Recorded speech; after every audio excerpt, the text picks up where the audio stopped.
Hello and welcome to the Wolfchase Toyota Insider, the Memphis Tiger Network. I'm Jeff Bridle alongside Darren Schoenrott. Coach, really nice weekend for your team. You had to deal with some weather, but you get a 2-1 series win over Houston. As a team in Houston that's a perennial contender, that's a really nice series win. Yeah, you know, they're a little different Houston team. They got a lot of guys back on the offensive side. They're not pitching at the level that they have in the past. They lost those 2 pretty high draft picks last year, and but still a very good program, a lot of history, and to do it in the way we did it, we're looking at the weather. We weren't sure how much rain we're going to get Saturday. You never are. Let's play a doubleheader Friday. Well, about 75% of all doubleheaders in college baseball are splits. Gaining a sweep in a doubleheader is very difficult, and getting it against a good Houston club speaks volumes to what our guys can do when they put their mind to it. Well, anytime you go into it, a series win you'd be happy with, but when you win the first 2, you get a little greedy. You had the day off Saturday, and you're in control of things on Friday through 6 innings. And kind of odd, they put in a pinch hitter who had 1 home run of the year, and Fuentes hits the home run, and you just felt the momentum shift with just 1 swing of the bat. Yeah, Chris was pitching very well, and it's almost like we're sitting there with a 3-0 lead, and he's dominating so much that and I can't say that guys do this, but offensively, maybe you lose a little sense of urgency. We're still trying to find ways to generate and execute. We're preaching things in the dugout that we got to do. It wasn't that, hey, we're in a tie game, or we're trying to come from behind, let's grind out ABs.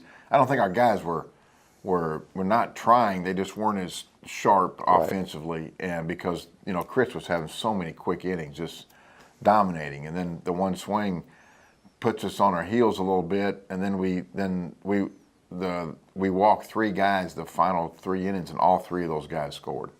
Coach, one guy that hit really well for you over the weekend, you had a bunch of guys that actually hit well, but Hunter Goodman finally gets his first 2 home runs of the season on Friday, put together a really incredible weekend, and he gets himself Player of the Week. And also got his first walk. Right, that's right. First, I know we were trying to decide whether the walk or the home run.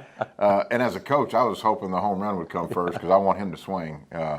Although he is a good runner, and taking a base on balls will be important in the future. But he's groomed and molded and has the DNA and has the makeup to be an outstanding RBI guy. And I talk about that faculty and that capacity more than I do home run guy or power guy, or because that's the name of the game for us is be able to have the ability to drive runs in, and he's doing that at a very good clip. The home run is an easiest way to get RBIs. Mm-hmm. It's guaranteed. Yeah. You don't count on defense not making a play, but he's always in attack mode. He's starting to learn a little bit what he can handle and what he can't. You're seeing him work counts a little bit more than he used to, but very good bat speed, great kid. I'm happy for him, and he's handling all this, just like we thought he would, just kind of ho-hum. This weekend we saw one of the better players in the league in Joe Davis, an All-American, their all-time home run hitter, power hitter at Houston. You take a look at a freshman like Hunter Goodman, you can see him progressing and potentially being that type of player. Now, I think athletically, he's probably going to give you a few more positions, and Joe Davis is kind of a DH first baseman, so Goodman's caught. He can place maybe some outfield, some first base. But hitting-wise, you could see Hunter maybe progressing into that over the next 3 years. Yeah, you hope, when Hunter gets behind the plate more after Jason graduates, can he continue this offensive pace he's on? Because the position does take more of a wear and tear on your body.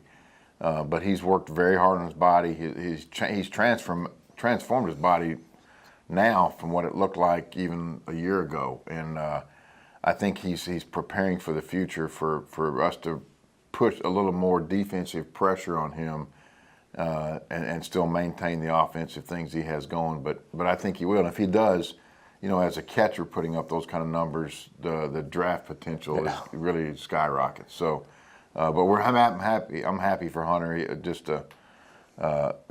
It's awesome to see a local hometown guy do well in this league on a big stage. You're going to go to Arkansas State Wednesday night. That's always been a tough place to play, and it always seems the same type of game where you kind of get an early 1 or 2 run lead. It lingers there until about the 6th or 7th, and then all of a sudden ASU is able to find a way to scratch out some runs. Yeah, we've had some great games through the years with them, and they're scrappy.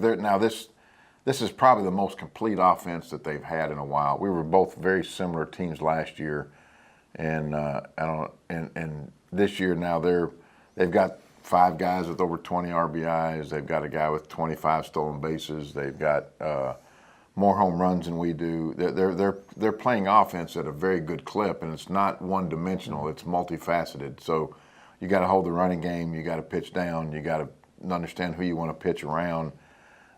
So really, it slices down to you can't give them anything. You got to make them earn everything. And Tommy and I go way back. You know, we're friends. We coach similar styles. He likes his club, and you know it'll be down to what our starting midweek pitching can do to keep us in that thing early until can we get it to our veteran bullpen, you know, with a lead late. And if we do, we've been pretty good. It's your off weekend in league play, so your non-conference series, you're bringing Southern University out of the SWAC, and this is not maybe sometime like a typical SWAC team. The Southern's got a very rich tradition. We know Ricky Weeks played with the Brewers and was an all-star and had a nice major league career, but they put together some very solid teams at Southern. They got a lot of history, Jeff, and they've been in regional play quite a bit. They always get assigned to Baton Rouge, and they always play LSU the first round of the regional, but a lot of history. Like you said, Ricky Weeks, Kendrick is doing a great job there. You know, he former assistant coach at Missouri, former professional scout. He's getting a lot of interesting athletes in there, and what we've talked to coaches around is they're playing very well. They're going to be a handful. What an American Athletic Conference opponent, maybe not quite, but close. You know, we're going to catch their weekend pitching. They're going to catch our weekend pitching. So we'll keep it flowing and rolling just like a conference weekend, so that guys stay in routines. I think it's very important that we maintain a routine, and that's why I didn't want to take the weekend off like some schools have. So anxious to just keep playing. When you're starting to figure things out offensively as a hitter, as we have some guys doing, you want to play every day. Days off are sometimes the worst thing you can have. So look forward to another outstanding weekend series. All right, thanks a lot, Coach. Thanks, Jeff. That's head coach Darren Schoenreich. I'm Jeff Brightwell with the Wolfchase Toyota Insider on the Memphis Tiger Network.